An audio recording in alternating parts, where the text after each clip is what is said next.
Beneath the vast Arizona sky, a scarred Apache warrior crouches beside a stream, his weathered hands cupped with water. Before him trembles a once proud cavalry stallion, leg twisted, eyes clouded with terror. The horse's muscles quiver beneath a coat matted with blood and dust. All around them, the desert holds its breath. No cavalry horns sound in the distance. No war drums echo from the mesas. Just two broken souls at the edge of a merciless wilderness. "You have no rider," the Apache whispers in his native tongue. "And I have no peace." The stallion's ears flick forward, then back. Will two wounded spirits find healing in the very thing that broke them? Before we jump back in, tell us where you're tuning in from, and if the story touches you, make sure you're subscribed because tomorrow I've saved something extra special for you. His name was Nilchai Wind, though no one had called him that in seasons beyond counting. Once, he had been the medicine man of his band, respected for hands that could set bone and brew healing teas from desert plants others passed without seeing. His fingers, now stiff with scars, brushed the small medicine pouch that hung at his chest, the last remnant of that life. Nilchai moved with the caution of one who knew himself to be alone. For summers had passed since the soldiers came at dawn, rifles cracking like thunder. He had been gathering herbs in the hills, returning to find his world reduced to smoke and scattered bodies. His wife, his son, the elder who had taught him to read sickness in a person's eyes, all gone. The soldiers had found him kneeling among the dead. The saber slash across his face had been meant to kill. Instead, it marked him, half his face frozen in a permanent grimace, one eye clouded white like a moon. They had left him for dead. But Nilchai refused death's invitation. Hatred kept him breathing through fever dreams. Vengeance pulled him to his feet when his body begged for surrender. He tracked the soldiers for 3 days, killing 2 before a bullet tore through his shoulder. Still he followed, a ghost at their heels, until the rains came and washed away their trail. With nowhere to return to, Nilchai became a shadow on the edge of worlds, neither fully alive nor permitted to die. He avoided both white settlements and Apache camps. The few travelers who glimpsed him spread stories of a disfigured spirit that vanished like morning mist. He sustained himself on what the desert offered. Mescal hearts roasted in fire pits, prickly pear fruit, rabbits caught in snares of yucca fiber. Each dawn, he greeted the sun with quiet dignity, speaking the prayers his grandfather had taught him.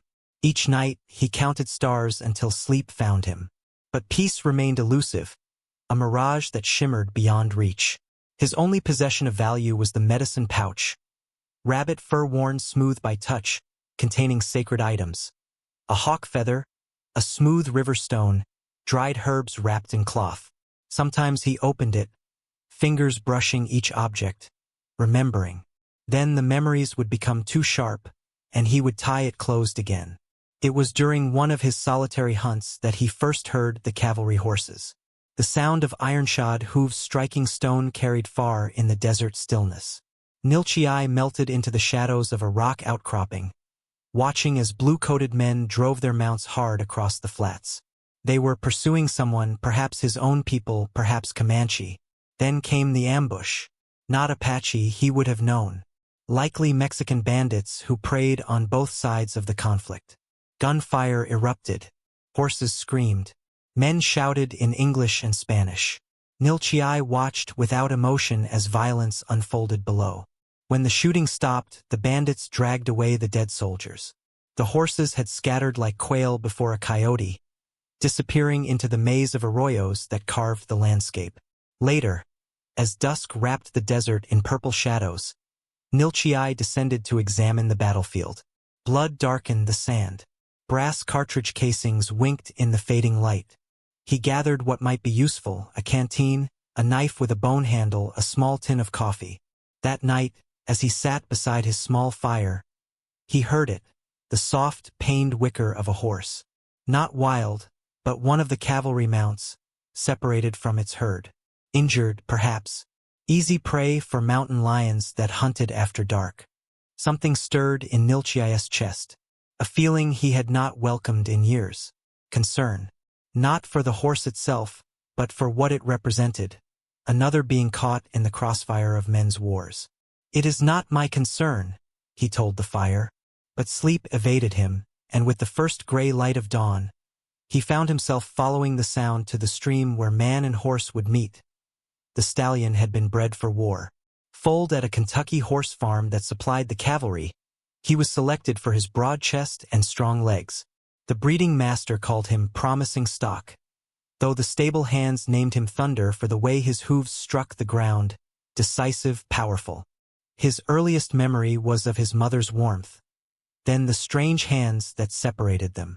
Human touch became his constant companion, sometimes gentle, often demanding. They trained him to accept the bit, the saddle, the weight of a rider. He learned to stand motionless amid gunfire, to charge toward cannon smoke rather than away, to ignore the metallic scent of blood that made other horses panic. When he was 3, they shipped him west on a train that smelled of coal smoke and iron. The journey left him confused and irritable. At Fort Bowie, they assigned him to Lieutenant James Harper, a man whose hands were hard but fair. Harper named him Samson for his strength. For 2 years, they patrolled Apache territory together. The torn bridle that now hung loose around his neck was the last remnant of that partnership. It had once been polished leather with brass fittings that caught the sun. Now it was a broken thing like him. The skirmish had come without warning. Thunder had smelled the attackers before he saw them. Sweat and gunpowder carried on the wind. When the first shots rang out, he responded as trained, moving toward danger rather than away. Lieutenant Harper fired his revolver from the saddle, then suddenly went limp, sliding sideways.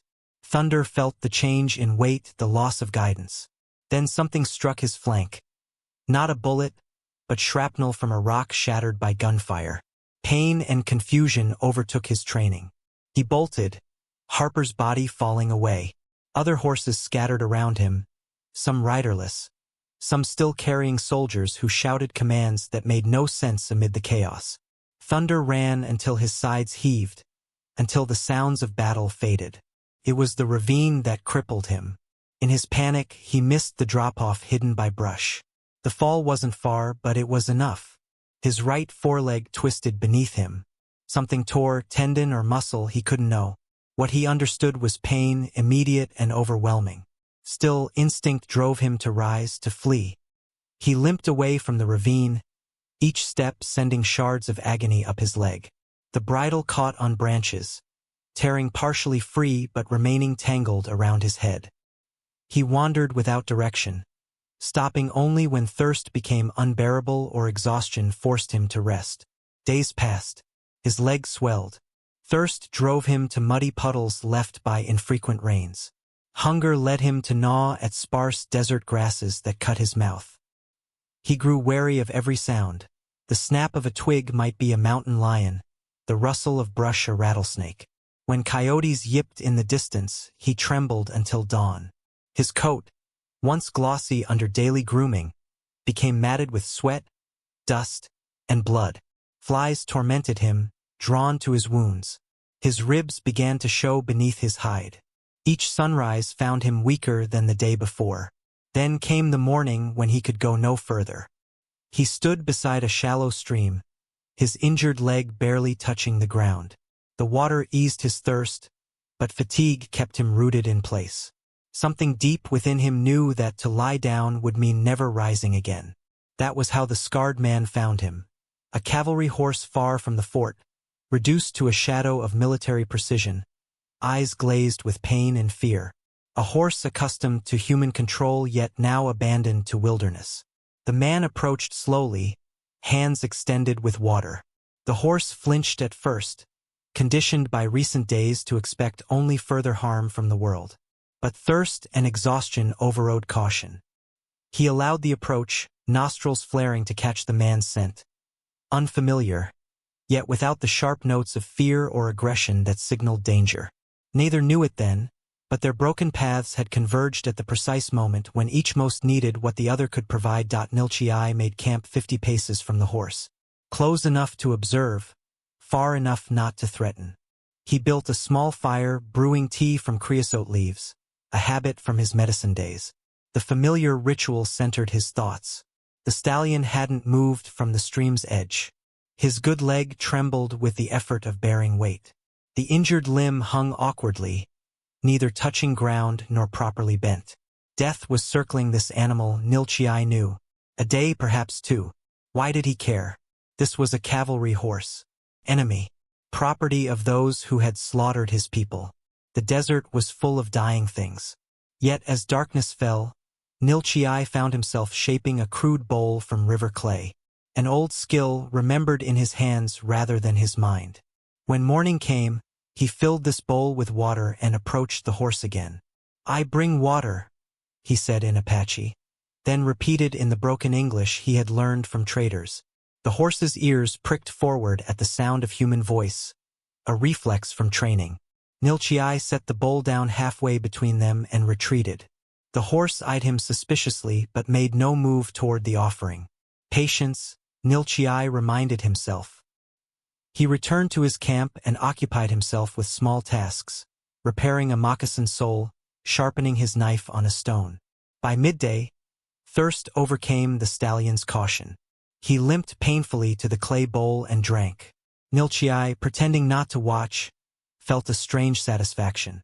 "Good," he murmured. "Water gives life." When the bowl was empty, Nilchai refilled it, this time moving a few steps closer to the horse before setting it down. The stallion snorted, torn between thirst and wariness. Eventually, need one again. Thus began a slow dance of approach and retreat that lasted through the day. With each refilling, Nilchai moved the bowl closer to his camp, and the horse followed, reluctantly, painfully, but he followed. By sunset, the stallion stood 20 paces from Nilchai's fire. Progress.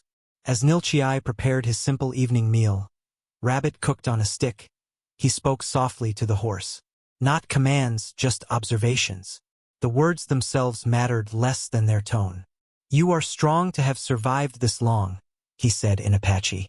"The leg is bad, but not beyond healing. I have seen worse." The horse's eyes reflected firelight, wary but attentive. "Your coat is the color of river clay," Nilchai continued. "This is what I will call you. Bitsei, clay. It is a good name." Naming was significant. It acknowledged relationship responsibility. Nilchai had not intended this, yet the name felt right in his mouth. That night, Nilchai slept lightly, aware of the horse's presence. Once, he woke to find Bitsei had moved closer, drawn perhaps by the fire's warmth. By morning's first light, only 15 paces separated them. Nilchai rose with the sun, greeting it with the traditional prayer of his people. Then he heated water and soaked dried grasses until they softened. These he offered to Bitsei in the clay bowl. "Food," he said. "You must eat to heal." The horse regarded the offering with suspicion. Cavalry mounts ate grain and hay, not desert plants. But hunger, like thirst, was a powerful teacher. Eventually, Bitsei lowered his head and sampled the strange fodder. A small victory, Nilchai thought. One of many needed if the horse was to survive. Throughout that day, Nilchai spoke constantly to the horse about the weather, about the plants around them, about nothing in particular. What mattered was that Bitsei grew accustomed to his voice, began to associate it with food and water rather than threat. By the second sunset, Nilchai could approach within 10 paces before the horse showed signs of distress. Progress again. Slow but steady.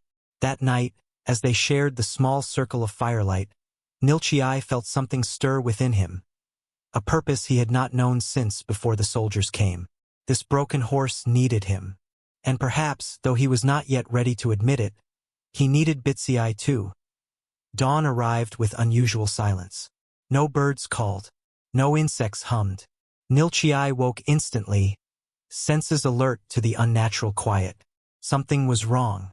Bitsei stood rigid, ears forward, nostrils flared. The horse sensed it too. Nilchai reached slowly for his knife, scanning their surroundings. Nothing moved among the scrub brush. The air carried no unfamiliar sense. Yet the silence persisted, heavy with threat. Then he saw it, a tawny shape slinking along the ridge above their camp. Mountain lion. Female, judging by her size. Hunting. And her prey was clear. She was stalking Bitsy Eye. The big cat was thin, ribs visible beneath her hide. Desperate enough to consider attacking a horse, even an injured one. Under normal circumstances, she would avoid such large prey. But hunger changed the rules. Nilchai stood slowly, making himself visible. The mountain lion paused, yellow eyes calculating. A human complicated matters, but didn't necessarily deter her. She had likely learned that men sometimes left easy meals, wounded animals, gut piles from hunting. Go, Nilchai said firmly, though he knew the cat wouldn't understand his words. Find other prey. The mountain lion's tail twitched. She wasn't leaving. Bitsy Eye sensed the predator now. His injured leg trembled as he tried to position himself to run. But they both knew he couldn't outpace a mountain lion. Not in his condition. The cat crept closer, belly low to the ground, preparing to spring. Nilchai had a choice. Leave the horse to its fate or intervene. A week ago, the decision would have been simple. Now it wasn't. Stand your ground, Bitsy Eye, he said calmly. Then, grabbing a burning branch from the fire's remains, he placed himself between horse and predator. The mountain lion growled, a low, rumbling warning. Nilchai answered with a shout, waving the firebrand. The big cat hesitated, then circled left, seeking another angle of approach. Nilchai matched her movements, keeping himself between Bitsy Eye and danger. Behind him, he could hear the horse's labored breathing, smell his fierce sweat. The standoff continued for long minutes, cat and man testing each other's resolve. Then the mountain lion charged. She came in low and fast. Nilchai swung the burning branch, scoring a hit across her shoulder. She yowled but didn't retreat, instead slashing at his legs with razor claws. Pain erupted along Nilchai's thigh as her claws found flesh. He stumbled backward, colliding with Bitsy Eye. The horse startled but didn't bolt. He had nowhere to go. The mountain lion pressed her advantage, spring again. This time, Nilchai met her with his knife. The blade sliced across her muzzle, drawing blood. She retreated a few paces, furious but newly cautious. Blood soaked Nilchai's legging where the cat had scored him. The wound burned like fire. Still, he maintained his protective stance. Leave! He shouted, voice cracking from disuse. The mountain lion circled again, more warily now. When Nilchai lunged forward with the firebrand, she finally decided the meal wasn't worth the fight. With a final snarl, she slipped away into the brush. Nilchai remained vigilant until he was certain she was truly gone. Only then did he attend to his wound, a set of deep gashes that would need cleaning and binding. He limped to his small pack, retrieving a pouch of medicinal herbs. As he turned back toward the fire, he was startled to find Bitsy Eye standing directly behind him, close enough to touch. It was the nearest the horse had voluntarily come. Nilchai froze, unwilling to break this moment of trust. Bitsy Eye's nostrils flared, taking in the scent of Nilchai's blood. There was recognition in that gesture, awareness that the man had been injured while protecting him. We both bleed today, Nilchai said softly. Carefully, he settled by the fire to treat his wounds. To his amazement, Bitsy Eye remained beside him, standing guard as Nilchai had done moments before. As he applied a poultice of crushed herbs to his leg, Nilchai glanced at Bitsy Eye's injured limb. The swelling had worsened overnight.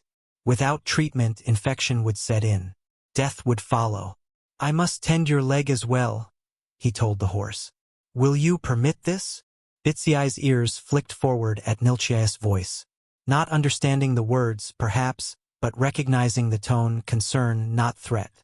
It was the breaking point, the moment when everything changed between them. Born of shared danger, cemented by mutual need. By firelight, Nilchai prepared a stronger poultice for Bitsy Eye's leg.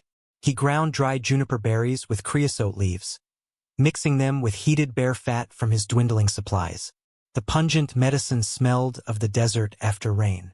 This will draw out the poison, he told Bitsy Eye, who watched with wary attention. The pain will be worse before it is better. The real challenge would be application. Despite their newfound trust, touching the injured leg would be a test. Nilchai approached slowly, poultice cupped in his palm, speaking constantly in a low, reassuring tone. I am not your enemy, Bitsiai. We are alike, you and I, both scarred by the blue coats. The horse's muscles tensed as Nilchai knelt beside the injured leg. When his fingers made contact, Bitsiai flinched but didn't strike out or flee. Progress again. Nilchai worked quickly, spreading the medicine over the swollen joint, then binding it with strips of cloth torn from his spare shirt. There, he said when finished. Now we wait. Through the night, Nilchai tended both his wounds and the horses, refreshing the poultices, offering water. By morning, Bitsiai seemed stronger. The swelling had decreased slightly. Another small victory. Days settled into a rhythm. Each sunrise, Nilchai greeted the sun with prayer, then checked Bitsiai's leg. He changed the poultice, gathered food for them both, spoke constantly to the horse about everything and nothing. Each sunset, he brewed tea and studied the stars, naming constellations in Apache for his four-legged companion. Bitsiai began to recognize Nilchai's routines. The horse would watch expectantly at certain times, knowing food or water would appear. He no longer startled when Nilchai moved suddenly. Trust was building, brick by brick. On the fifth day, Nilchai fashioned a crude comb from a piece of wood. Bitsiai's coat was still matted with dirt and dried blood, irritating his skin. Grooming was the next step in their partnership. Among my people, Nilchai explained as he approached with the comb, horses are wealth. They are cared for like family. He demonstrated the comb's purpose on his own arm first. See, it does not hurt. Bitsiai regarded the strange object with suspicion but allowed Nilchai to touch his shoulder with it. The first strokes were tentative, a few passes, then retreat to gauge reaction. Gradually, as Bitsiai relaxed into the grooming, Nilchai worked more confidently. Your true color emerges, he commented as dirt fell away from the coat. Not clay after all, but the red of canyon walls at sunset. The grooming became a daily ritual. Each session lasted longer as Bitsiai grew to enjoy the attention. The horse would sometimes close his eyes, head drooping in contentment.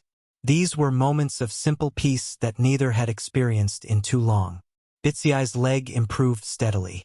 The swelling receded. He began putting weight on it, tentatively at first, then with growing confidence. He still limped and perhaps always would, but the immediate danger had passed. Nilchai's own wounds healed more quickly.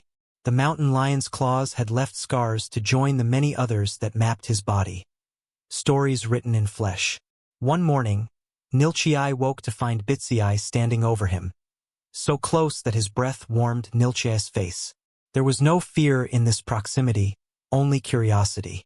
When Nilchai raised his hand slowly, Bitsiai lowered his muzzle to sniff the offered fingers. Good morning, friend, Nilchai said. Friend. The word surprised him.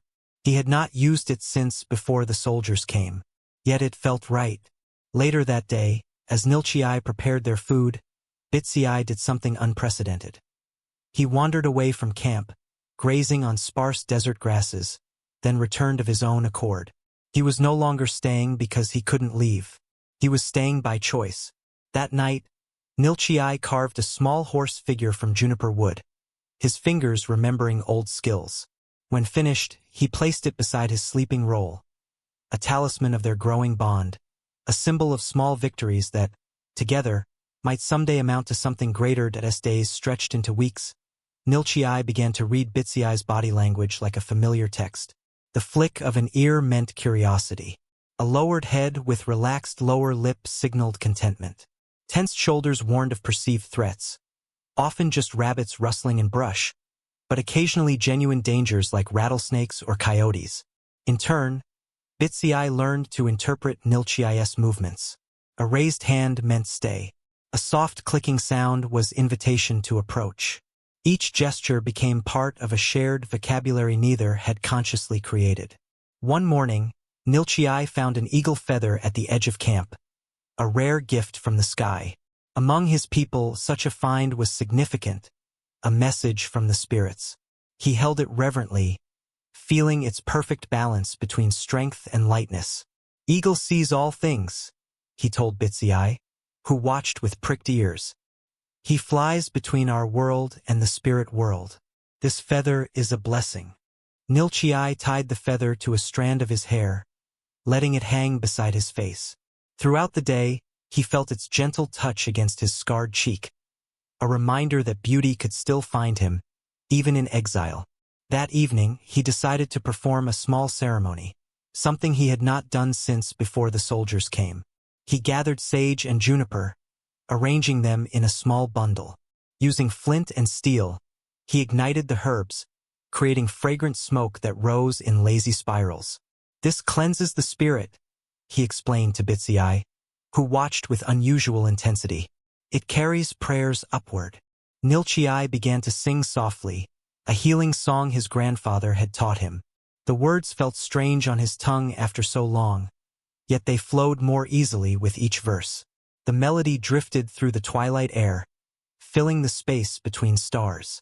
To his surprise, Bitsy approached the smoke, nostrils flaring to investigate the scent.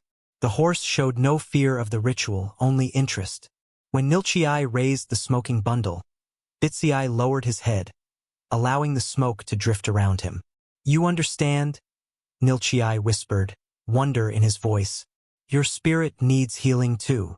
He continued singing, his voice growing stronger. The old words awakened something within him, memories of community fires, of ceremonies performed for the sick, of a time when he had purpose beyond mere survival. When the song ended, Nilchai felt lighter, as if the smoke had carried away some of the weight he had carried for years. Bitsy stood beside him, relaxed and calm.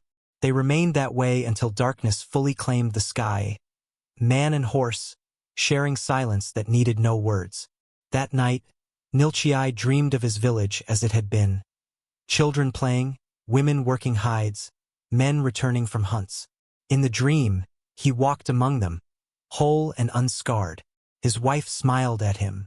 His son ran to greet him. For the first time since their deaths, the dream brought comfort rather than anguish. He woke to find Bitsy sleeping nearby, closer than ever before. The horse's sides rose and fell in the deep rhythm of untroubled rest. Nilchai realized that Bitsy too had overcome a fear, the fear of being vulnerable in another's presence. Later that day, as Nilchai gathered edible plants, Bitsy followed like a shadow.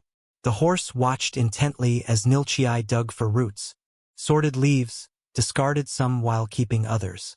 When Nilchai offered a tender shoot, Bitsy accepted it delicately from his palm. "You learn quickly," Nilchai observed, "faster than some men I have known." When a sudden desert storm brought lightning and distant thunder, Bitsy grew agitated, ears flat, eyes rolling. Cavalry horses were trained to ignore gunfire, but natural thunder was different, unpredictable. Nilchai placed himself beside the nervous horse, not touching, just present. "The storm speaks," he said calmly, "but it will pass." Gradually, Bitsy's fear subsided. He took his cue from Nilchai's composure, learning that this noise, unlike the sounds of battle, signaled no danger to them.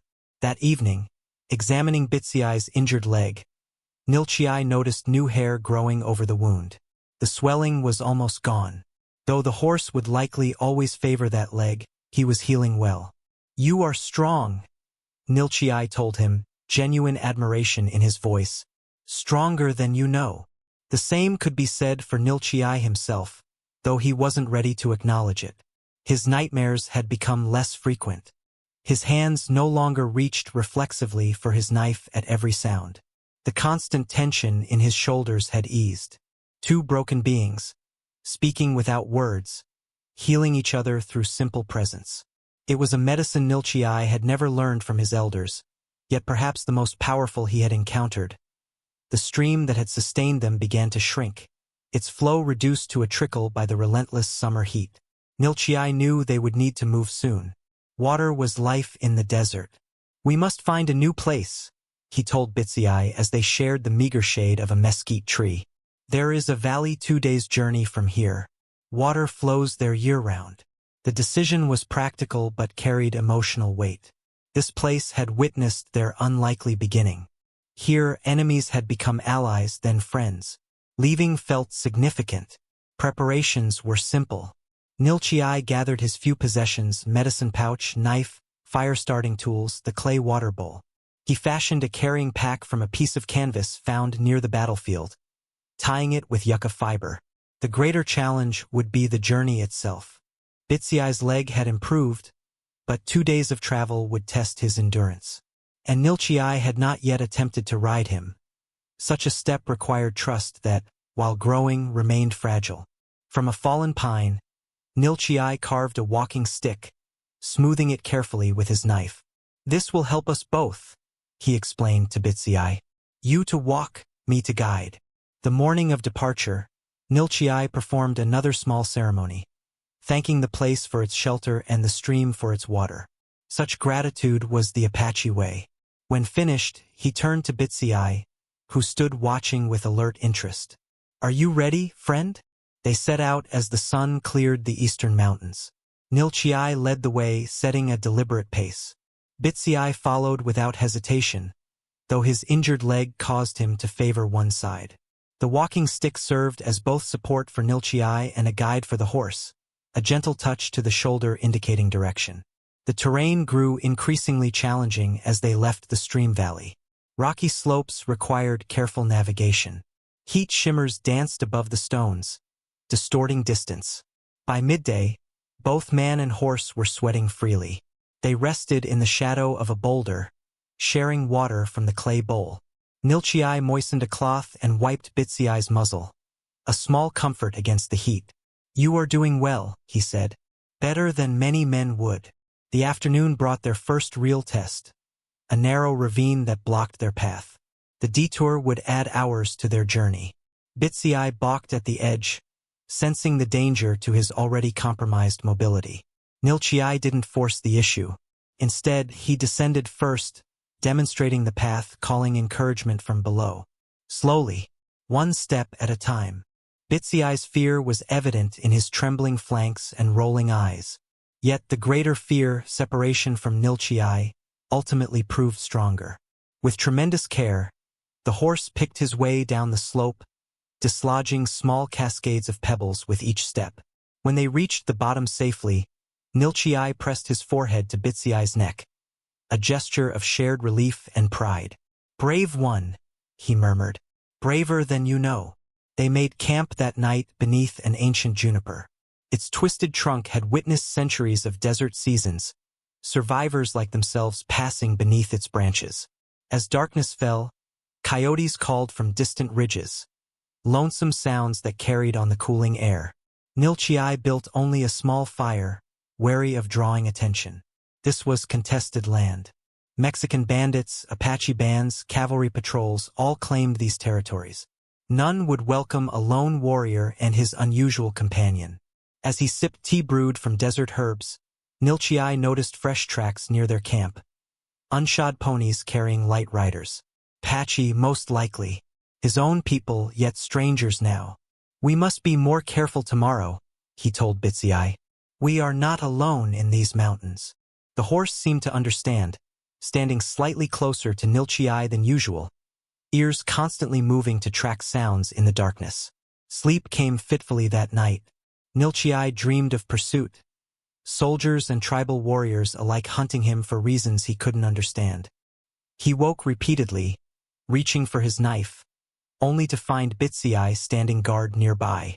Dawn found them moving again, more cautiously now. Nilchai chose paths that offered cover, avoiding ridgelines where they might be silhouetted against the sky. The walking stick became a tool of silent communication, different touches signaling stop, go, danger, all clear. They were no longer just traveling together. They were moving as one, each compensating for the other's vulnerabilities, creating strength from shared weakness. Midway through the second day, they crested a rise and found themselves overlooking a scene of carnage. Below, in a small basin, lay the remains of a battle, perhaps a week old, judging by the state of what had been left behind. Nilchai crouched low, signaling Bitsiai to stop with a touch of the walking stick. His eyes scanned the area carefully. No movement. No sounds beyond wind rustling through scrub brush. The dead had been removed, but discarded equipment littered the ground. Broken rifles, torn saddlebags, a shattered wagon wheel. "Wait here," he told Bitsy Eye, touching the horse's shoulder reassuringly. Descending cautiously, knife drawn, Nilchi Eye approached the battlefield.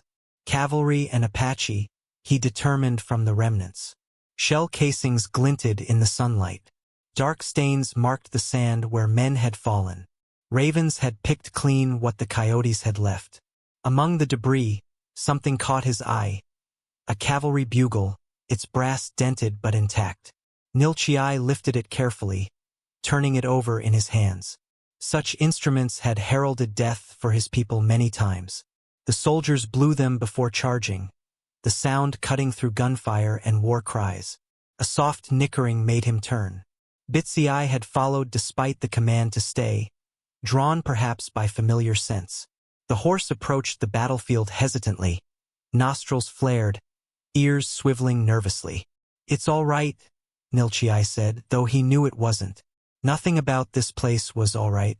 Bitsy Eye's attention fixed on the bugle in Nilchi Eye's hands. Recognition flashed in the horse's eyes, followed immediately by fear. His head jerked up, white showing around his eyes. His injured leg trembled. Nilchi Eye understood instantly. The bugle's call had been part of Bitsy Eye's training. A signal to charge into danger, to face gunfire and chaos. The very sight of the instrument triggered memories of battle. "It's just metal," Nilchi Eye said softly, setting the bugle down. "It has no power now." But Bitsy Eye was already backing away, breath coming in short, panicked bursts. Memories had teeth, Nilchi Eye knew. They could bite years after the moment had passed. Moving slowly, he approached the frightened horse, hands open and visible. "I understand," he said. "I understand fear that lives in the bones." His own memories stirred. Screams of his people, the smell of burning lodges, his wife's blood on his hands as he tried futilely to stop it flowing. His hand rose unconsciously to touch the scar that split his face. Bitsy Eye continued backing away, then suddenly turned and bolted, running awkwardly but with surprising speed, driven by terror deeper than rational thought. "Bitsy Eye, stop!" Nilchi Eye called, but the horse was beyond hearing. Instinct had taken over, the primal urge to flee from danger real or remembered. Nilchi Eye followed at a run, fear clutching at his chest. An injured horse alone in these lands wouldn't survive long. Predators, lack of water, other humans who might shoot him for meat or sport. The chase led up a rocky slope. Nilchi Eye's moccasins slipped on loose stones as he climbed. Ahead, Bitsy Eye had stopped, trapped by a sheer cliff face. The horse pawed at the ground, still seeking escape. Approaching cautiously, Nilchi Eye began to sing, not a war song or a hunting song, but a lullaby his mother had sung to him as a child. The simple melody carried through the clear air. Bitsy Eye's frantic movements slowed. His ears flicked toward the sound. Still singing, Nilchi Eye moved closer. Step by step. The song spoke of stars watching over sleeping children, of gentle night winds carrying good dreams. When he was within arm's reach, Nilchi Eye extended his hand, palm up. Bitsy Eye's nostrils flared, taking in his scent. Recognition fought against instinctive fear. "We are the same," Nilchi Eye said when the song ended. "Both hunted, both haunted." Slowly, trembling visibly, Bitsy Eye lowered his muzzle to Nilchi Eye's palm. The contact was electric, a conscious choice to trust despite fear, to believe that not all touches brought pain. Nilchi Eye stroked the horse's neck gently. "The past lives in us," he murmured, "but it does not own us." They remained that way for long moments. Man and horse, each comforting the other, each understanding something profound about shared trauma. The bugle lay forgotten on the battlefield below, its power diminished by something stronger, the bond between two broken survivors learning to be whole again. They reached the valley late on the third day. It was as Nilchi Eye remembered, a hidden pocket of green nestled between towering mesas. A spring bubbled from rock at the valley's center, creating a small pool before wandering away as a stream. Cottonwoods cast dappled shade. Desert primrose bloomed in sheltered corners. "This will be our home for now," Nilchai told Bitsy, who drank deeply from the clear pool. They settled into the valley's rhythms. Nilchai built a simple shelter of branches and canvas. He found wild onions growing near the spring, prickly pear fruits ripening on hillsides. Game was plentiful: rabbits, ground squirrels, occasional deer. Bitsyi's leg continued to improve as he grazed on rich valley grasses. Peace found them there, or something close to it. Days passed in comfortable routine. Nilchai's nightmares grew less frequent. Bitsy no longer startled at sudden movements. Then, on a morning like any other, everything changed. Nilchai was gathering firewood when Bitsyi's warning whinny cut through the air. The horse stood rigid, ears forward, staring toward the valley's entrance. Nilchai dropped the wood, reaching for his knife as he melted into underbrush. A figure stumbled into view. A white man, clothes torn, moving with the awkward gait of exhaustion. Blood stained his shirt sleeve. Tangled gray beard and wild eyes completed the picture of desperation. Broken spectacles hung from a cord around his neck.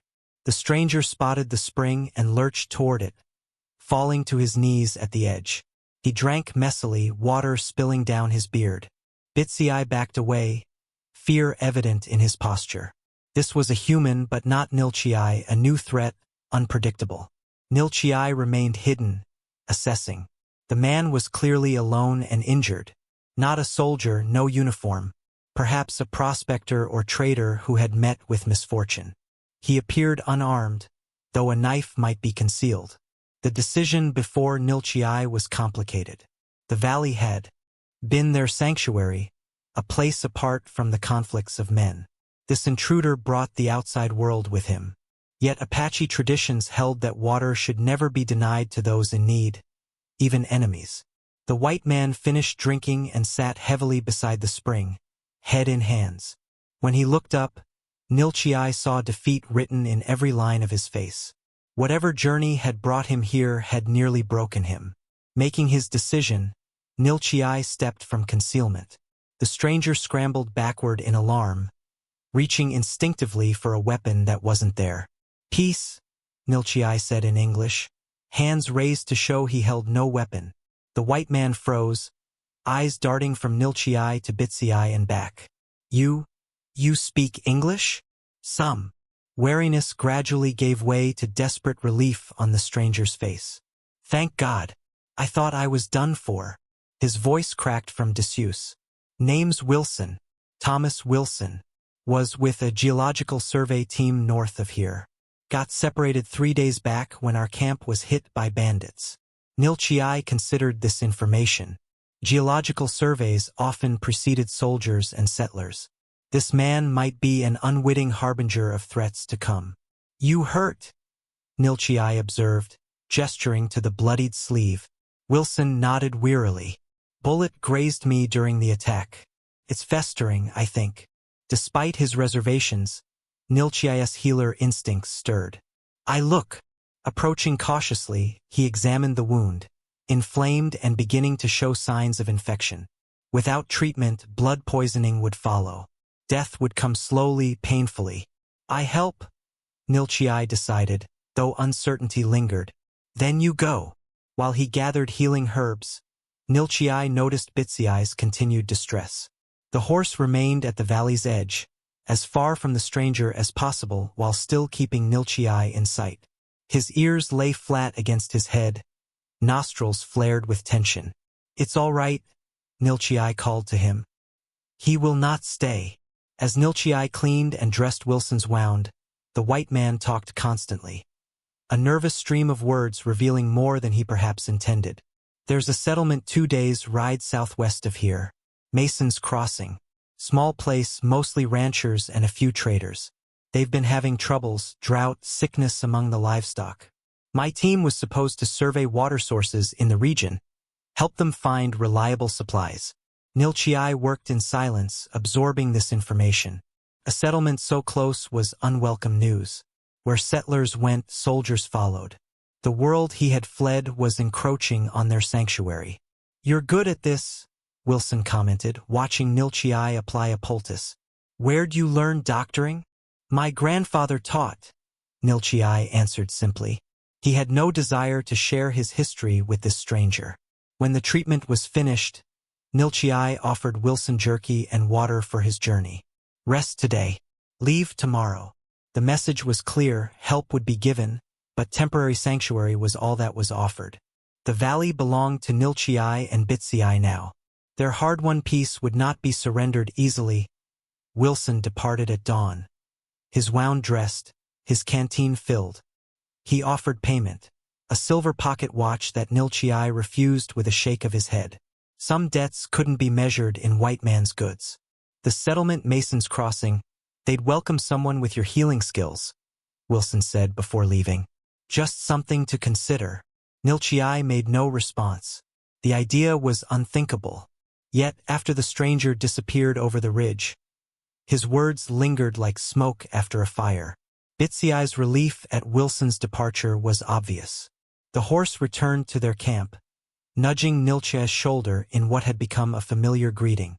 Nilchii scratched behind his ears, grateful for the uncomplicated nature of their companionship.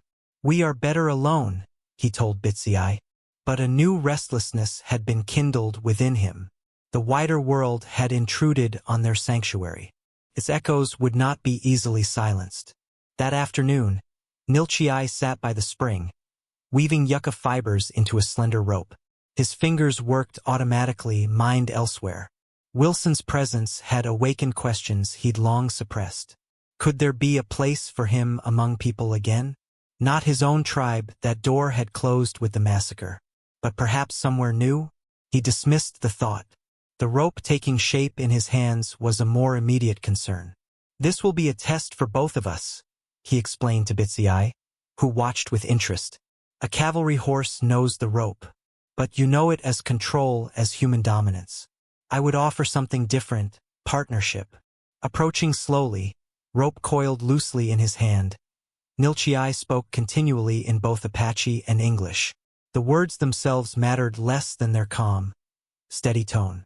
"This is not to capture or control. It is for safety, for working together." Bitsiai's ears flicked nervously as he eyed the rope. Months of trust building had created a bond between them, but this was different. This echoed of his cavalry past. When Nilchii lifted the rope toward Bitsiai's head, the horse backed away, eyes wide. Nilchii didn't pursue, didn't force. Instead, he lowered the rope and retreated a few steps. "It is your choice," he said. "Always your choice." They repeated this dance over several days. Approach, retreat, patience. Nilchii never showed frustration, never attempted to corner or trap the horse. The rope was offered, never imposed. On the 5th day, something shifted. As Nilchii approached with the rope, Bitsii stood his ground. His nostrils flared, taking in Nilchii's scent, assessing intent rather than just reacting to the object. "Good," Nilchii murmured. "You see with new eyes." Slowly, he raised the rope toward Bitsiai's neck.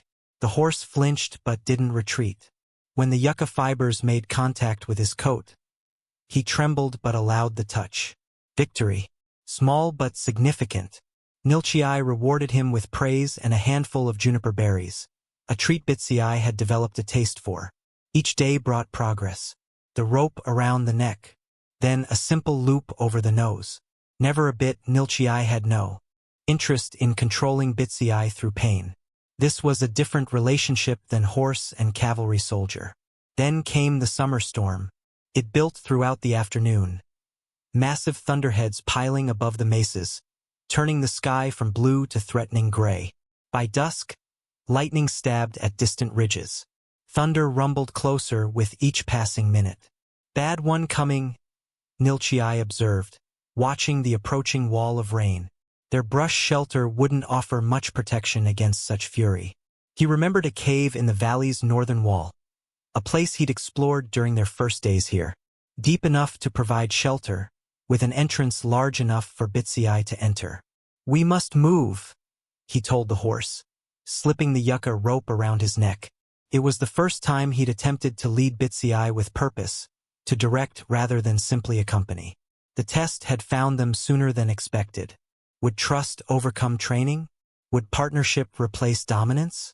The first heavy raindrops struck as they set out, cold and sharp as tiny stones. Wind whipped through the valley, bending cottonwoods, stripping leaves from branches. The distance to the cave wasn't great, but the storm's ferocity made every step a challenge. Lightning struck a nearby ridge, thunder cracking instantly afterward. Bitsy reared in panic, nearly pulling the rope from Nilchia's hands. But he didn't bolt. He looked to Nilchia for guidance, for reassurance. Together, Nilchia shouted above the wind. We face it together. In that moment of crisis, something profound happened. Bitsy chose to follow not because the rope compelled him, but because Nilchia had become his herd, his safety, his home. The cave sheltered them through the night as the storm raged outside. Nilchia built a small fire near the entrance, its light casting their shadows against the rock walls. Bitsy stood nearby, occasionally shaking his coat to dispel rainwater. By morning, the storm had passed, but it left behind signs that troubled Nilchia. The spring-fed stream had swollen, nearly overflowing its banks.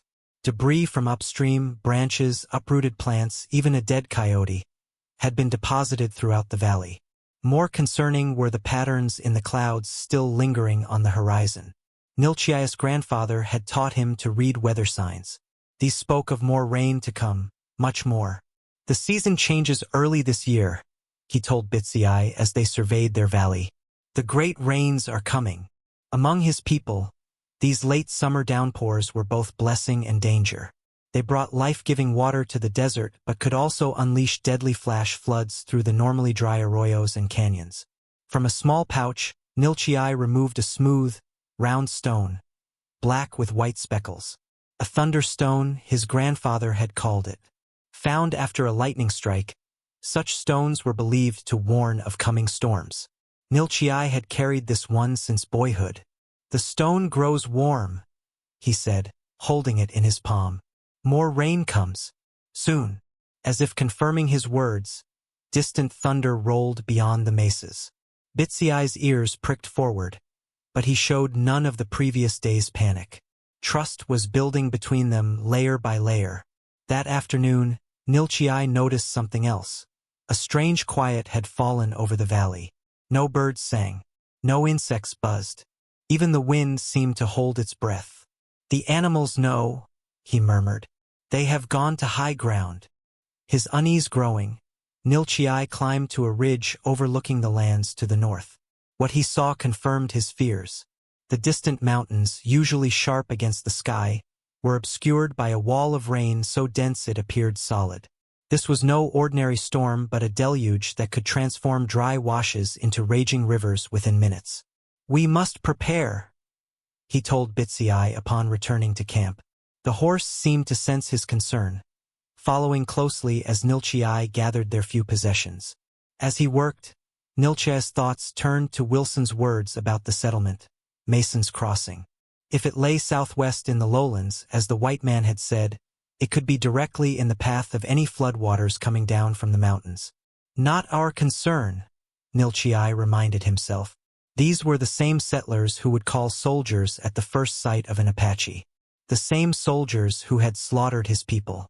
Yet as he secured their shelter against the coming storm, doubt gnawed at him. His grandfather's voice seemed to whisper from memory. Even enemies deserve warning of nature's fury, for no man commands the rain or wind. Nilchia pushed the thought away. His responsibility was to Bitsy and himself. Nothing more. As dusk approached, he discovered fresh tracks near the valley entrance. Unshod ponies carrying light riders. The same tracks he had noticed days earlier, but fresher now. Apache scouts, perhaps, or raiders from another tribe. Either way, their presence so close to the settlement suggested trouble brewing that had nothing to do with weather. More storms than one, Nilchia observed grimly. That night, as rain began to fall again, steady and persistent, Nilchia struggled with his conscience. The thunderstone in his palm grew warmer, almost too hot to hold. Warning him, but of what? The flood, certainly, but perhaps something more. In his dreams, he saw water rushing through canyons, sweeping away everything in its path. He saw children clinging to rooftops, women clutching babies above the rising current. He saw riders, Apache warriors, descending on the chaos, taking advantage of nature's destruction to add their own. He woke before dawn, decision made. Bitsy sensed the change immediately, watching intently as Nilchii gathered supplies for a journey. "We must go," Nilchii said simply. "Others should know what comes." The choice was made not from any love for settlers, but from something deeper.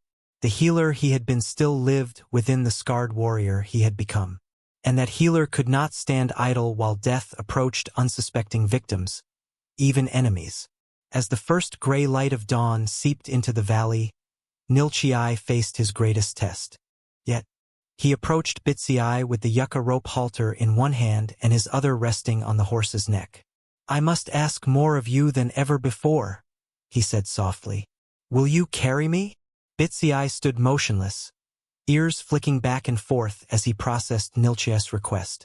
The horse had accepted the rope, had followed where led, but this was different. This meant surrendering control in a way he hadn't been asked to do since the soldiers. Nilchii waited, making no move to force the issue. If they were to do this, it would be as partners, not as master and beast. "I understand your fear," he said quietly. "It lives in me also." From his medicine pouch, Nilchii withdrew a small object wrapped in buckskin. Unwrapping it carefully, he revealed an obsidian knife, a family heirloom passed from his grandfather, who had received it from his grandfather before him. The blade was ancient, its edge still razor-sharp, its surface polished to a mirror shine. "My ancestor's knife," he explained to Bitsy. "He was a healer like me. He taught that with great power comes great responsibility. The power to heal brings duty to those who suffer." Nilchii rarely handled the knife. Its weight carried memories, of lessons learned beside cooking fires, of ceremonies performed under star-filled skies, of a time before scars and solitude. "My grandfather would say I must warn them," he continued, turning the blade so it caught the dawn light. "Not because they deserve it, because it is right." The knife represented a legacy Nilchii had tried to abandon when he chose exile. Now it called him back to duty, not to a people or a place, but to a principle older than tribal boundaries. Rain continued to fall steadily, the distant thunder growing closer with each passing minute. Time was short. If the floodwaters reached the settlement before warning could be given, lives would be lost. Not just the men who might have ridden with soldiers, but women, children, elders. Innocents. And there were the Apache tracks to consider. Nilchii had no tribe now, but he knew the ways of his people. If raiders planned to attack during the confusion of a flood, the bloodshed would be substantial. When soldiers inevitably came seeking vengeance, they would make no distinction between raiding parties and peaceful bands. All Apache would suffer. "A circle of violence," Nilchii murmured, "always turning. Could one scarred man and one injured horse break such a circle? Unlikely. Yet the attempt itself held meaning. Nilchii rewrapped the knife and returned it to his pouch. His decision was made, but Bitsy's remained his own. "I ask, not command," he said, holding up the yucca rope halter. "The choice is yours." Minutes passed in silence, broken only by raindrops pattering on leaves. Then, with deliberate slowness, Bitsy lowered his head and stepped forward, placing his muzzle against Nilchii's chest. Permission, acceptance, trust. With gentle hands, Nilchii slipped the halter over Bitsy's head, adjusting it carefully to avoid discomfort. When it was secure, he stroked the horse's neck, feeling the strong pulse beneath the wet coat. "Thank you," he said simply. From branches gathered earlier, Nilchii had fashioned a crude riding pad. Not a proper saddle, but enough to distribute his weight more comfortably across Bitsy's back. He secured this with a length of rope around the horse's barrel. The moment of mounting was fraught with tension. Nilchii approached Bitsy's left side, speaking constantly in soothing tones. He placed his hands on the horse's back, feeling muscles tense beneath his touch. "Easy," he murmured. "I will not hurt you." With careful movements, he pulled himself onto Bitsiai's back. The horse stiffened but remained still, trembling slightly as he adjusted to the forgotten weight of a rider. "Good," Nilchiai praised, keeping his seat light, his posture relaxed. "Very good." He gave Bitsiai time to grow accustomed to the sensation, not asking for movement yet. Just partnership. Just trust. When Bitsiai's trembling subsided, Nilchiai gathered the lead rope and gently guided the horse toward the valley entrance. Their pace was slow, cautious. This was new territory for both of them, not just physically, but emotionally. As they left the shelter of their valley sanctuary, rain pelted them more forcefully. The wind had strengthened, carrying the distant rumble of floodwaters beginning their destructive journey downstream. Behind them lay safety and solitude. Ahead lay uncertainty, danger, and the world of men that had wounded them both. Yet forward they went, step by deliberate step, no longer fleeing from their pasts but moving toward a future neither could have imagined in their darkest moments. Together they had made their choice. Whatever came next, they would face it as one. They moved through rain-swept terrain, finding their rhythm together. Nilchiai kept his guidance minimal. A light touch on the rope, a shift of weight, a quiet word. Bitsiai responded with increasing confidence, his initial tension gradually easing as miles passed beneath his hooves. Nilchiai had secured his most essential possessions in a small pack tied behind him: medicine pouch, fire-making tools, jerky, the thunderstone. From another pouch, he withdrew a flat piece of polished obsidian. His star map, used for navigation when clouds obscured the sun or stars.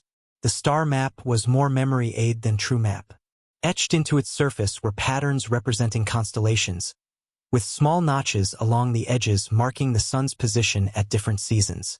By aligning these markers with distant landmarks, Nilchiai could maintain course even in unfamiliar territory. According to Wilson, Mason's crossing lay southwest. The star map confirmed their direction despite the obscured sky. Nilchiai estimated 2 days' travel in good weather. With the storm, perhaps longer. The landscape grew increasingly treacherous as they descended from higher ground. Dry washes that normally posed no obstacle now ran swift with muddy water. Twice they were forced to backtrack when canyons proved impassable. The normally dry beds transformed into raging torrents. By midday they reached a high overlook. Below, the land spread out in a vast panorama of mesas and valleys. In the far distance, where Wilson had indicated the settlement would be, Nilchiai spotted a thin column of smoke. Cook fires or chimneys, smudged by rain but visible. More concerning was what lay between them and that destination. The main arroyo system that drained the northern mountains was already swollen with floodwater, cutting across their path like a writhing brown snake. And beyond that, moving parallel to the water's course, were riders, a dozen or more, too distant to identify clearly, but moving with purpose. "Raiders," Nilchiai murmured. Their direction confirmed his fears. They were heading toward the settlement, using the storm as cover for their approach. The situation had grown more urgent. Warning the settlers about the flood was no longer enough. They needed to know about the human threat as well. Nilchiai studied the terrain, seeking the fastest route. The direct path was blocked by the flooded arroyo. Going around would add hours they couldn't spare. "We must cross," he told Bitsiai, stroking the horse's rain-slick neck. "I know a place where it may be possible." Years ago, when he had roamed these lands with his tribe, Nilchiai had discovered a natural ford where the arroyo widened and shallowed, its bed formed of solid rock rather than shifting sand. If any crossing remained passable, it would be there. They descended from the overlook, moving as quickly as the treacherous footing allowed. Bitsiai's injured leg held firm, though Nilchiai could sense the effort it cost him. The horse's courage continued to impress him. Not the trained response of a cavalry mount, but something deeper, more personal. "You have the heart of a warrior," Nilchiai told him. "Not their kind of warrior. Ours." When they reached the arroyo's edge, the ford was barely recognizable. What had once been a gentle crossing was now a churning expanse of brown water carrying debris, branches, bushes, occasional animal carcasses swept from upstream banks.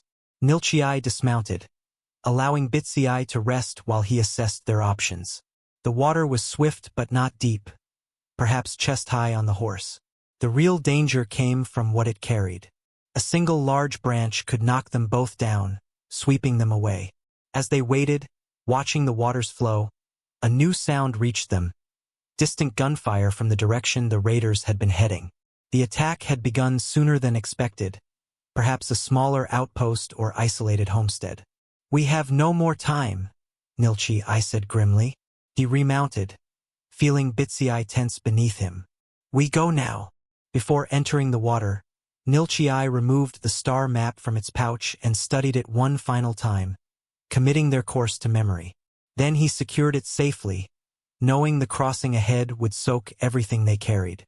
"Steady now," he murmured as Bitsy Eye stepped into the current. "Feel the ground beneath. Move slow but do not stop." The cold water swirled around Bitsy Eye's legs, then rose to his chest. Nilchi I lifted his feet to avoid being dragged off. The current pushed hard against them, trying to sweep them downstream. Halfway across, disaster nearly struck. A partially submerged log rushed toward them, hidden until the last moment. Nilchi I spotted it and shouted a warning. Bitsy Eye, displaying remarkable agility despite his injured leg, lunged sideways. The log brushed past them, missing by inches. "Good," Nilchi I called above the water's roar. "Keep going." Step by careful step, they made their way to the far bank. When Bitsy Eye finally scrambled onto solid ground, both horse and rider were shaking with exertion and cold. But they had crossed. The way to the settlement lay open before them. Mason's Crossing emerged from the rain-shrouded landscape as the day waned. A cluster of rough-hewn buildings surrounded by a crude palisade of upright logs. Thin wisps of smoke rose from chimneys despite the downpour. A small church steeple marked the settlement's center. Fields of corn and wheat stretched beyond the walls, crops beaten down by the relentless rain. Nilchi I reined Bitsy Eye to a halt on a ridge overlooking the settlement.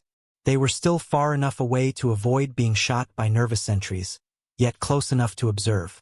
Gunfire had ceased, suggesting the earlier shots had been false alarm or a skirmish the settlers had survived.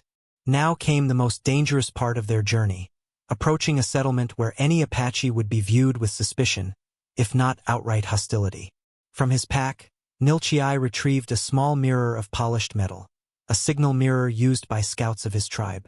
Though the sun remained hidden behind storm clouds, enough light penetrated to allow simple signals. "We will warn them from here," he told Bitsy Eye. "Safer for both of us." Angling the mirror toward the settlement, Nilchi I flashed a simple pattern: 3 short, 3 long, 3 short, the universal signal for danger. He repeated it again and again, directing the flashes toward the palisade where sentries would most likely be posted. Minutes passed with no response. Then, movement on the wall, figures gathering, pointing in their direction. A returning flash of light indicated they had been seen. Nilchi I nodded in satisfaction. "They are warned. Now we must show them what comes." He guided Bitsy Eye in a wide circle around the settlement, always keeping his distance. Using the mirror, he flashed in the direction of the mountains, then made sweeping gestures mimicking rushing water.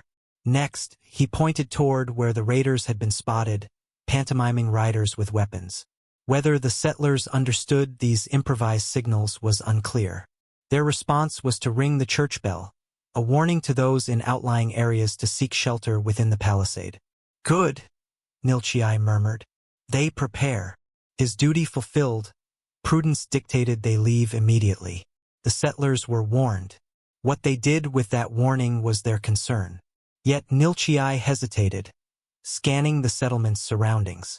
What he saw troubled him. The settlers had built in a natural depression, good for sheltering from wind, but disastrous in a flood. When the water came, it would funnel directly toward them from 3 sides. Their palisade, meant to repel human attackers, would become a dam collecting debris until it inevitably failed. "They have chosen poorly," he told Bitsy Eye. "The water will take them if they stay." As if confirming his assessment, a distant roar reached them, the sound of a flash flood surging through upper canyons, still miles away but approaching rapidly. The settlers, likely unfamiliar with the land's patterns, might not recognize the sound for what it was. Nilchai faced a choice: leave now, his conscience clear having given warning, or risk closer approach to ensure the danger was understood. The latter meant placing himself at the mercy of people who had every reason to fear and hate him.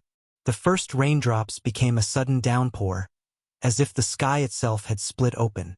Through the deluge, Nilchai spotted movement beyond the settlement's eastern edge, mounted figures approaching cautiously through a stand of cottonwoods. The raiders positioning themselves for attack. Decision made, Nilchai pressed his heels gently to Bitsiai's sides.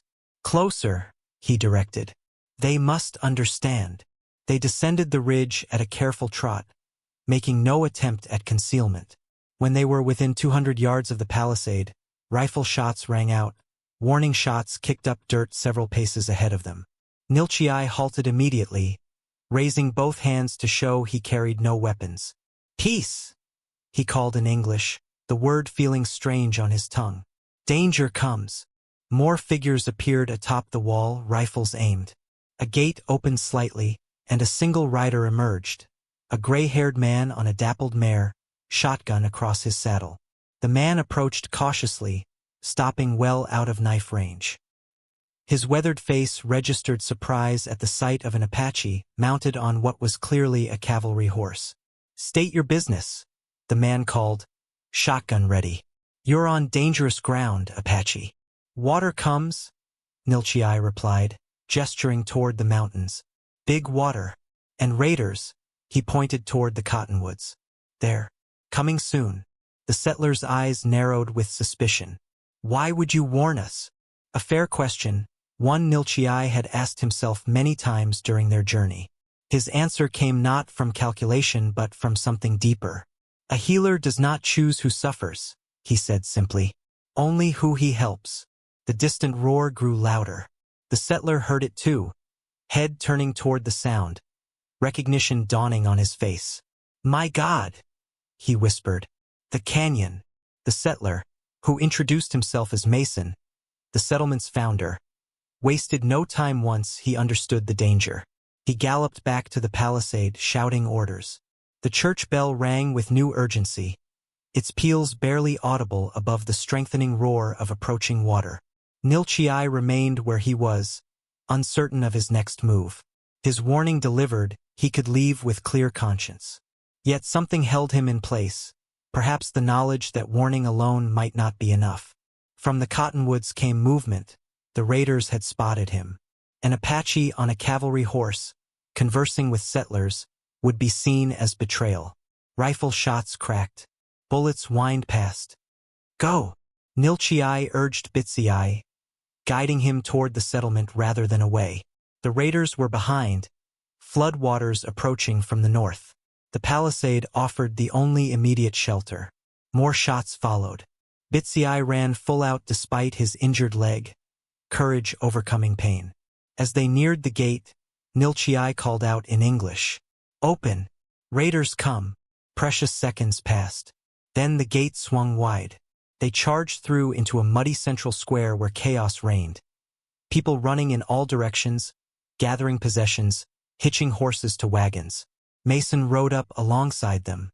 "We're evacuating to higher ground," he shouted above the din. "South Ridge is our only chance." Nilchai nodded understanding. The ridge lay a half-mile distant, a desperate race against the water now visible as a churning brown wall surging down the canyon toward them. "Women and children first," Mason ordered his people. "Everything else can be replaced." A woman's scream cut through the noise. "My baby! She's still in our cabin." She pointed toward a small structure beyond the palisade, separated from the main settlement by a shallow creek now rising rapidly. Before anyone could respond, Nilchai wheeled Bitsiai toward the gate. "Which one?" he called to the distraught mother. "There. With the blue door." She tried to follow but was held back by others. "Please, my Sarah," Nilchai urged Bitsiai forward. They burst from the gate, racing toward the isolated cabin. Behind them, the first raiders appeared from the cottonwoods, firing wildly at the settlement. Ahead, The floodwaters churned ever closer, already spilling over the creek banks. They reached the cabin just as water began swirling around its foundation. Nilchii leapt from Bitsiai's back, crashing through the door. Inside, a small child, no more than 3 summers, sat crying on a bed, clutching a homemade rag doll. "Come," Nilchii said gently, reaching for her. The girl shrank back, eyes wide with fear at the sight of his scarred face. "Your mother waits." When she still hesitated, Nilchii spotted the rag doll that had fallen from her grasp. He retrieved it, offering it with an open hand. "Your friend comes too." This small kindness overcame her fear. She clutched the doll and allowed Nilchii to lift her. Outside, water now reached Bitsiai's fetlocks and was rising fast. Debris rushed past. Branches, fence posts, a chicken coop with terrified birds still inside. Mounting was difficult with the child in his arms, but Nilchii managed. He settled her before him, one arm securing her small body. "Hold tight to your doll," he instructed. "We ride fast now." Bitsiai seemed to understand the urgency. He plunged through the rising water, fighting the current that tugged at his legs. Twice he nearly lost footing on the submerged, treacherous ground. The main flood surge hit just as they reached halfway to the settlement. A wall of water, mud, and debris slammed into them with incredible force. Bitsiai staggered but somehow maintained his balance, struggling forward step by desperate step. The palisade gate loomed ahead, settlers gesturing frantically for them to hurry. Behind it, wagons were already pulling out, heading for the south ridge. The water now reached Bitsiai's belly, strong enough to sweep away a less determined horse. The child whimpered in fear. Nilchii held her tighter. "Brave one," he murmured. "Like Bitsiai, brave." They were within yards of the gate when disaster struck. A massive tree trunk, carried by the flood, crashed into the palisade wall beside them. Timbers splintered. Part of the wall collapsed, sending a new surge of water and debris into the settlement itself. The gap between them and safety suddenly widened as the current intensified. Bitsiai fought valiantly but was being pushed sideways toward a tangle of broken timbers. "Jump!" Mason shouted from what remained of the gate. "Throw the child!" Nilchii hesitated only a moment before making his decision. Lifting the girl high, he called upon all his strength to toss her toward the waiting arms of settlers at the gate. She sailed through the air, doll still clutched tight, and was caught safely. But the effort cost precious balance. As Bitsiai struggled against the current, Nilchii slipped sideways. The raging water closed over his head, tearing him from the horse's back and into the churning chaos. Darkness. Roaring. Pain. Nilchii tumbled through churning water, lungs burning, body battered by unseen debris. His hand struck something solid, a floating timber. He clung to it desperately, fighting to keep his head above the surging flood. Through water-blurred vision, he glimpsed the settlement. Partially collapsed palisade, buildings already submerged. People scrambled toward higher ground, wagons bogging down in mud. And there, a magnificent sight. Bitsiai swimming strongly through the chaos, somehow having kept his footing where Nilchii had fallen. The current swept Nilchii past the settlement. His timber lodged momentarily against a half-submerged wagon, giving him chance to catch breath and bearings. The south ridge, where settlers fled, loomed a quarter-mile distant.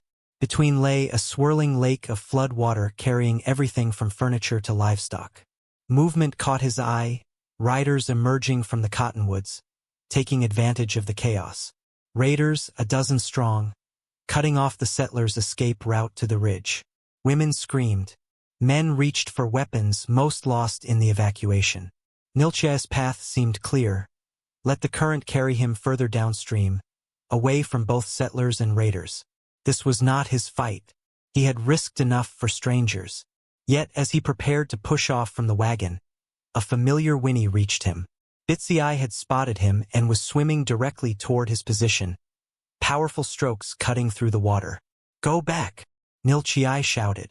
"Save yourself!" But the horse kept coming, eyes fixed on his rider with unmistakable purpose. When Bitsy reached the wagon, Nilchai grabbed his mane and pulled himself onto the horse's back. For a moment, they simply clung together in the swirling water. Man and horse reunited against impossible odds. Then Nilchai saw the raiders closing on the fleeing settlers. Among them, the mother and child he had saved, the little girl still clutching her rag doll. Mason and a few armed men formed a defensive line, badly outnumbered. Decision made, Nilchai unwrapped the drenched cloth around his head, fashioning it into a warrior's headband, something he had not worn since before the massacre of his people. Tying it firmly, he leaned forward along Bitsy neck. Once more into danger. "Brave one," he whispered. "For those who cannot fight." Bitsy seemed to understand. With powerful strokes, he swam toward the nearest patch of solid ground. Once his hooves found purchase, he surged forward, water cascading from his flanks. They emerged from the flood like spirits from another world. Apache warrior on cavalry mount, both supposed to be enemies of the settlers, now their only hope. The raiders had not yet spotted them, focused on their prey ahead. Nilchai used this to advantage, guiding Bitsy in a wide arc to approach from behind. He carried no weapons besides his knife, not ideal against mounted opponents with rifles. But surprise and terrain would help even the odds. As they closed the distance, Nilchai noted the raiders' tribal markings. Not Apache as he had assumed, but Comanche. Ancient enemies of his people as well as the settlers. This simplified matters. With a war cry not uttered in 4 years, Nilchai drove Bitsy directly into the raiders' flank. The startled Comanche wheeled to face this unexpected threat. One rider against many, but attacking with such ferocity they momentarily fell back in confusion. Nilchai drove straight toward their leader, a warrior wearing a necklace of bear claws. Bitsy, sensing his rider's intent, charged without hesitation. The Comanche leader raised his rifle, but too late, horse and rider crashed into him, knocking him from his mount. The sudden attack created precious moments of chaos. Mason seized the opportunity, rallying his men forward. Now, while they're divided, what followed was a swirling, desperate battle. Nilchai fought with knife and captured rifle, Bitsy biting and kicking at enemy horses with surprising ferocity. The settlers, though fewer in number, fought with the desperation of those protecting families. A Comanche lance grazed Nilchai's shoulder. He dispatched its wielder with a precise rifle shot. Another raider closed from behind, only to be knocked sideways by Bitsy's powerful kick. The battle reached its climax when Nilchai again confronted the Comanche leader, now remounted and wielding a war club. They circled each other in the shallow water, each measuring the other's resolve. "Why do you fight for white eyes?" the Comanche demanded in the trade language common to southwestern tribes. Nilchai's response was simple. "I fight for those who cannot, as did my fathers before me." They charged simultaneously. The war club whistled past Nilchai's head as he ducked low along Bitsy's neck. His knife found its mark in the Comanche's side. Not a killing blow, but enough. The leader wheeled away, shouting orders to his remaining warriors. The raiders retreated, carrying their wounded, disappearing into the storm from which they had emerged. The battle was over as suddenly as it had begun. Dawn broke clear and brilliant over Mason's Crossing, the storm having spent its fury during the night. Sunlight revealed the flood's devastation. Collapsed buildings, fields washed away, livestock drowned. Yet the human toll could have been much worse. Thanks to early warning and desperate courage, not a single settler had perished. Nilchai sat alone on the south ridge, watching as people below salvaged what they could from mud-caked homes. His wounds had been tended by the settlement's doctor, a gruff man who worked in silence, asking no questions about how an Apache came to fight alongside settlers. Bitsy grazed nearby, seemingly unconcerned by the activity below. The horse's injured leg had held throughout their ordeal, though he now favored it more noticeably. Rest would be needed for healing. Footsteps approached from behind. Nilchai didn't turn, recognizing Mason's distinctive gait. "My people are calling you a spirit sent to warn us," the older man said, settling beside him on a sun-warmed rock. Some say you're a ghost from the cavalry massacre last spring. Nilchai offered no response. Let them believe what brought comfort. The child you saved, Sarah. She says you spoke kindly to her, gave her back her doll. Mason paused. Her mother wants to thank you properly when you're ready. The silence between them stretched, neither uncomfortable nor friendly. Just two men contemplating the same vista from very different perspectives. There'll be soldiers coming, Mason finally continued. Always do after Comanche raids. They'll want to know what happened. The implication was clear. An Apache presence would complicate matters, regardless of heroism displayed. I will be gone before they arrive, Nilchai said simply. Mason nodded, relief evident. Then, surprising them both, he extended a weathered hand. Thank you. For the warning. For the child. For the fight. After a moment's hesitation, Nilchai clasped the offered hand. Not friendship exactly, but acknowledgement. Respect. As Mason turned to leave, a small figure darted from behind a nearby boulder. Sarah, the child from the cabin. She approached cautiously, half hiding behind Mason's legs. In her arms she carried something wrapped in cloth. She's been waiting all morning to give you this, Mason explained, gently urging her forward. The little girl stepped closer, offering her bundle to Nilchai. He accepted it carefully, unwrapping the cloth to reveal a carved wooden horse. Crude but recognizable, obviously fashioned by a child's inexpert hands. My papa made it, Sarah whispered, before he died. It's my favorite thing. Nilchai understood the magnitude of such a gift. I cannot take your father's work, he said gently. But I want you to have it, she insisted. So you remember us. How to explain that he would need no token to remember this place, these events. Instead, Nilchai simply bowed his head in acceptance of the gift and the sentiment behind it. Sarah beamed, then startled him by darting forward to plant a quick kiss on his scarred cheek before running back to Mason's protective presence. After they departed, Nilchai sat long moments holding the carved horse. Children saw with clearer eyes than adults, he reflected. Where others had seen an enemy or a savior, she had simply seen a person who had helped her.